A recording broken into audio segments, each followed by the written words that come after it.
seetaan Bombardier. waaw mu ne Ada Fass nit ñoo ko bëgg. waaw mais moom est-ce que xam na lan moo tax nit ñi bëgg ko. ndeysaan est-ce que xam na moom fan la ko nit ñi teg. dëgg la est-ce que xam na moom lan la mën a indil boppam mais lan la mën a indil dëgg aussi la lamb. dëgg la mais lii prouvé na waxu Bombardier bi tey. waaw président Bira Sène a ngi noonu yéex naa ñëw de. waaw ànd ak kilifaam président fi mu ñëwee baaxul. kilifaam docteur Alioune Sarr mu ngi noonu di ñëw. waaw tuuti rek mu gaaw kilifaam docteur Alioune Sarr a ngi noonu di ñëw. waaw docteur Alioune Sarr a ngi noonu moom la ñu tuddee lamb ji. daw lu rëy moom la ñu delloo njukkal.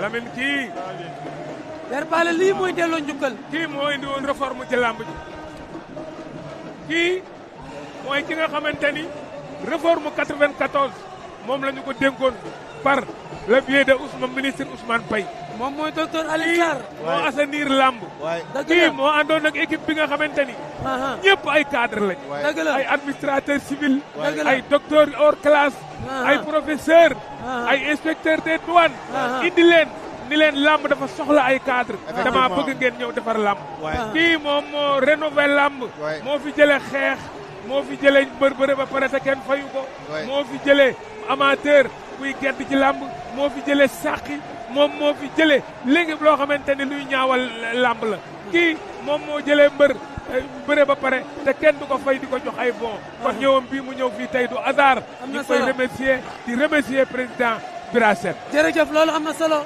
président ñu ngi lay nuyuwaat bu baax a baax di la ziyaare ñëw nga ci arène nationale bi Gaston Production ñoom ñoo la delloo njukkal nan nga gisee arène nationale nan nga gisee xale yi mais lan nga wax aussi ci delloo njukkal bi nga xamante ni Gaston Production delloo na la ko njukkal.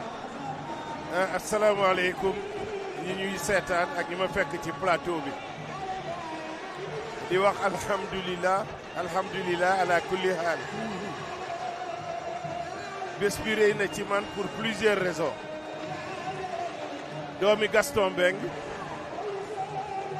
yàlla def mu dugg ci làmb 92 avec l'écurie du Ndiambour de Louga ñu def ma président du comité olympique en mars 94 et je dis souvent ñetti facteurs concordants le comité olympique bi ma doon diriger le comité national de lutte un promoteur de très grande valeur Gaston Mbengue et un lutteur d'exception Mohamed Ndao Tyson nous nous sommes battus liggéey pour njëriñu Sénégal dëgg la pour lamb jëm kanam dëgg la arène nationale bii ñu toog tey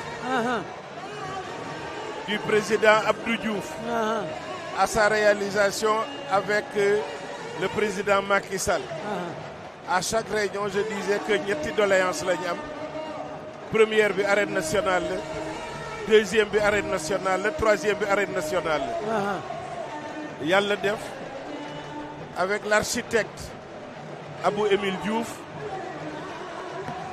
et l'aide de la coopération chinoise arène bi juddu ba tey ñu di fi def lii ñu fiy def Makan def lu rëy nag ñu di ko gërëm di ko sant di ko ñaanal yan bi yal na ko yàlla téyel boppam gërëm li yemul ci moom ci famille am yëpp ma jël lépp teg ko ci loxo turandooyam di seen patriarche pour mu yóbbul ma ko ci famille bi yëpp xale yi bëre nag kii nekk ci écran bi de xam naa ko parce que yóbbu naa ko équipe nationale dëgg la keneen kii xale la miinuma ko lool mais yàgg naa wax ne mbër amateur promoteur duñ yàq làmb dëgg la dëgg la supporters yi war nañ defaraat seen jikko ak seen taxawaay ci lu wér sport day war a boole ay nit mais warul feqale ay nit et ci combat bi que le meilleur gagne et surtout que le Sénégal gagne à travers la lutte. Lamine, j'ai une question pour le président Alioune Sarr. Président, la transition du comité de gestion à la fédération aujourd'hui, c'est une satisfaction pour la lutte sénégalaise? C'est une question ou un constat? C'est une question plutôt. Il a toujours été dit que le comité avait pour mission, au-delà d'assainir, de d'arriver à mettre en place une fédération. Les contraintes peut-être ont été telles que la fédération n'est pas venue en un moment, mais elle est là. Il faudrait maintenant que ceux qui sont là travaillent pour l'émergence de ce qu'on attend plus pour la lutte sénégalaise. Ce fameux sport qui est à la fois culture. Quels sont les goulots d'étranglement qu'il faut élargir pour que nous puissions arriver à exporter la lutte, peut-être pas sous sa forme de coup de poing nu, mais sous une autre expression. La réflexion, elle est là. Il faut se battre pour éliminer les tares qui accompagnent ce sport. Effectivement. jërëjëf loolu am na solo wan def nañu statistique yi sànq. waaw. wan ñu ki nga xamante ne moom mooy Eumeu Sène. Eumeu Sène effectivement ak ay jaar-jaaram. wan ñu Ada Fass aussi ak ki nga xamante ne moom mooy ay jaar-jaaram. Eumeu Sène qui a 46 ans. qui a enregistré 12 victoires 10 défaites. Ada Fass de son côté qui a eu 13 victoires 4 défaites. Donc Eumeu Sène qui a eu 24 combats. mais Lamine président Bira Sène waaw dinañ ci ñëw mais âge bi Ada Fass 97 la. waaw kon normalement 29 ans la. 29 ans 30 ans plutôt. waaw donc 30 ans plutôt. 30 ans. Voilà donc. Ah c'est ça. war na ko ça chauffe déjà. Eumeu Sène koy bañ. ça chauffe Eumeu déjà. Sène koy bañ. ça chauffe Eumeu Sène koy bañ. déjà. ça chauffe déjà entre Ada Fass et Eumeu Sène. ça chauffe déjà entre Ada Fass et Eumeu Sène. Eumeu Sène koy bañ. ah oui da ko bëggoon a wër. ça chauffe déjà entre Ada Fass et Eumeu Sène. rapidité moo fa am. président waaw rapidité. président Bira. oui. maa ngi lay nuyu bu baax a baax yow aussi. nu ñu félicité docteur Alioune Sarr noonu lañ lay félicité ndax mën naa ni njukkal bi benn njukkal la rek. waay. ku la xam-xam la aussi bi mu fiy jógee yow yaa ñëw doxal làmb yow aussi nga ñëw def li nga xamante ne moom mooy sa touche après nga demaat waa làmb jàpp ni sa liggéey jeexagul ñu joxaat la li nga xamante ne moom mooy làmb ji pour 4 ans delloo njukkal bi yow aussi lan nga ci wax. Lamine jërëjëf ñu ngi leen di gërëm leen di sant yéen waa Lutte TV ci liggéey bu rafet ngeen def pour jëmale suñu làmb ji kanam ci wàllu wi ngeen nekk di gërëm di sant di féliciter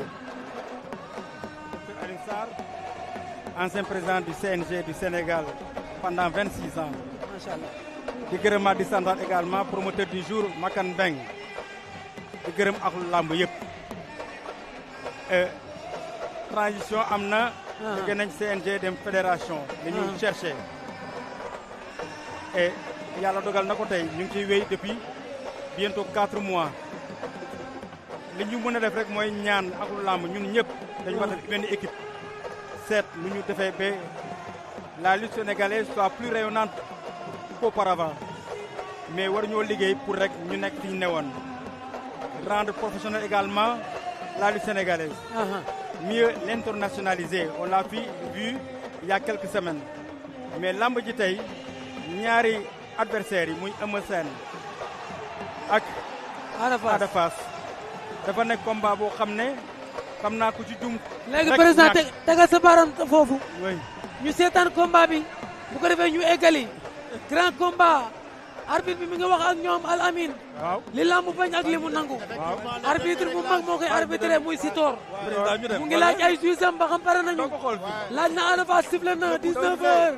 waaw 10 minutes wala 14 minutes. da ngay léewtoo de. ñaari pied droite. balancement des bras. entre Eumeu Sène et Ada Fass. léeg-léeg ñu dox léeg-léeg ñu taxaw. ouais Fass qui retient son souffle. Pikine qui retient son ñaari souffle. mbër yëpp tànku ndeyjoor lañ jiital. effectivement. ba pare di léewtoo kenn mébul kenn deful dara ku ci nekk yaa ngi ni teg. tous les deux lutteurs qui mettent en avant leur pied droit ça veut dire qu'ils seront beaucoup plus proches en termes de bagarre. Eumeu Sène et Ada Fass. Mbaru ni nga jaa. Ah oui, en termes de taille aussi, on sent quand même qu'il y a quand même de la compatibilité entre les deux.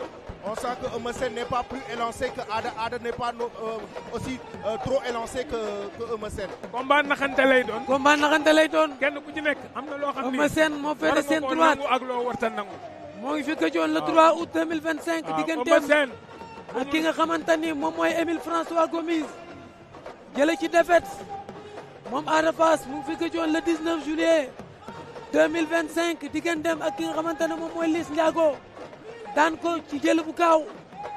tey mu war a ñëw confirmer. seen poids soriantoowul. war a dugg ci cercle VIP. effectivement mais pour mu dugg ci cercle VIP bi reste fa foog mu daan ki nga xamante ne moom mooy Eumeu Sène. Effectivement, Lamine, pour rester dans le cercle restreint des VIP de l'arène sénégalaise, il faut impérativement battre Eumeu Sène. Leewtoo bi gaaw na. Il y a quand même un balancement des bras qui devient de plus en plus Leewtoo bi rapide. gaaw na même na moom Eumeu Sène. Eumeu Sène veut déclencher la bagarre. waaw même na. Eumeu Sène bu ma doon moom dama déclencher bagarre dama koy déglu ba mu jóg ma jéem ma téye ko mbaa ma juwaatloog moom. mais Eumeu Sène comprendre na ni Ada Fass boo ko dóoree bu ko dalu dalay song. combat la boo xamante ni tey jii. nim lay soree noonu la mën a songe ba egg ci yow. expérience ak mental moo koy bëree. oui. combat forcé. Il faut rester fort mentalement. Waaw. Il faut avoir une très bonne stratégie de combat pour s'en de sortir. combat loolu la. waaw ñu ngi damante baaraam Eumeu Sène téye na Ada Ada fipp na loxo yi. waaw. Ada Fass moo féete seen gauche cokkaas na moom Ada. Ouais. C'est un jab qu'il vient de donner. kan mooy njëkk a song ci ñoom ñaar. dañuy wër-wërloo rek. mais du mu ci lii. Ada ak Eumeu ñi ngi lewtoo même na moom Ada Ada. dafa bëgg a dem. Eumeu loolu la comprendre moo tax bëggu Ada la daa laaw bëgg a dem. bëggu la laaw. dafa bëgg a dem de. dem Cokkaas. gëmul lool de. gëmu ko. daaw na jël na ko dàq plaqué Eumeu bañ na. bal na ko ci kaw moom Eumeu Sène. ña nga ca kaw attention ña nga ca kaw da koy tànte. da koo bëgg a mbot. Ada Fass daan na ko. Ada Fass daan na Eumeu Sène. jëli bu yomb. jëli bu yomb.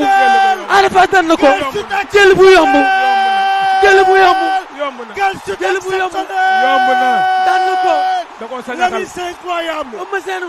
Ada Fass Ada Fass daan na ko. fait vibrer l'arène nationale. da koo sañaxal. C'est incroyable. Daan na ko. Ce qu'il vient de faire. champion la. C'est exceptionnel. champion Ce la. qu'il vient de faire. naanaan la. La voix chérie de Dakar. dafa mën a bëree. C'est magnifique. phénomène la. C'est exceptionnel, Lamine. Ndakaaru moom la ñu La bëgg. voix chérie de Dakar. doomu Ndakaaroo ngi La nii. voix chérie de Dakar. Jaajëf Sangomar. Ada Fass. Lamine, Daan na Eumeu Lamine, Sène. De battre Eumeu Sène.